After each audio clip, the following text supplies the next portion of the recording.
இதுக்கு நியூஸ்ரீல் வாசிக்கிறதுக்கும் எனக்கு விளக்கம் கொடுத்தாங்க. இதை நான் வந்து என்னோட வாழ்நாள் மறக்கவே முடியாது.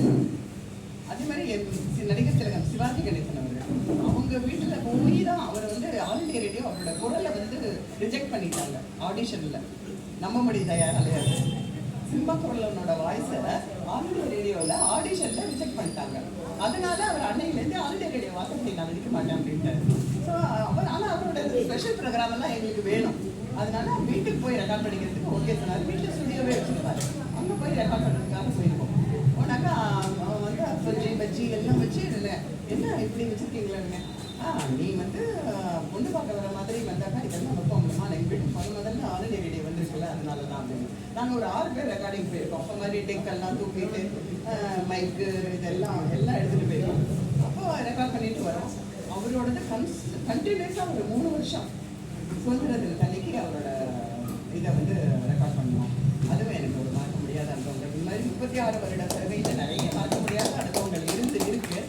இப்போ நம்ம எல்லாருமே வந்து வயதானவங்களாக இருந்தால் கூட நிறைய பேருக்கு வந்து இன்னும் நம்ம 16 வயசுல தான் இருக்கோம், 20 வயசுல தான் இருக்கோங்கிற எண்ணம் தான் மேலோங்கி இருக்குது. நான் சொல்கிறது சரியா என்னன்னு தெரியல, எனக்கு அப்படி இருக்கு.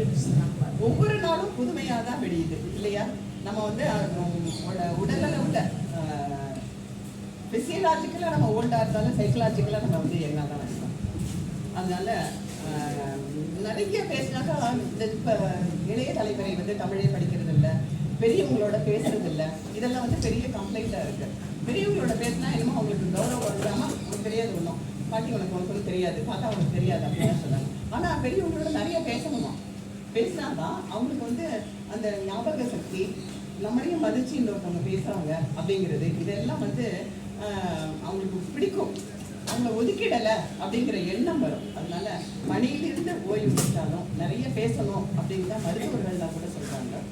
இந்த மாதிரி நிறைய பேசுறதுக்கு நிறைய விஷயங்கள் இருந்தாலும் என்னையும் அழைத்து இந்த பாராட்டுதல் விழாங்க எங்கள் அப்பா இருந்த இடத்துல இப்போ இருக்காங்க எல்லாரும். அது வந்து எனக்கு ரொம்ப சந்தோஷமாக இருக்குது. இந்த இடத்துல நான் எனக்கு விருது வாங்குறது வந்து எனக்கு மகிழ்ச்சியை தருது. உங்கள் அனைவருக்கும் நன்றி.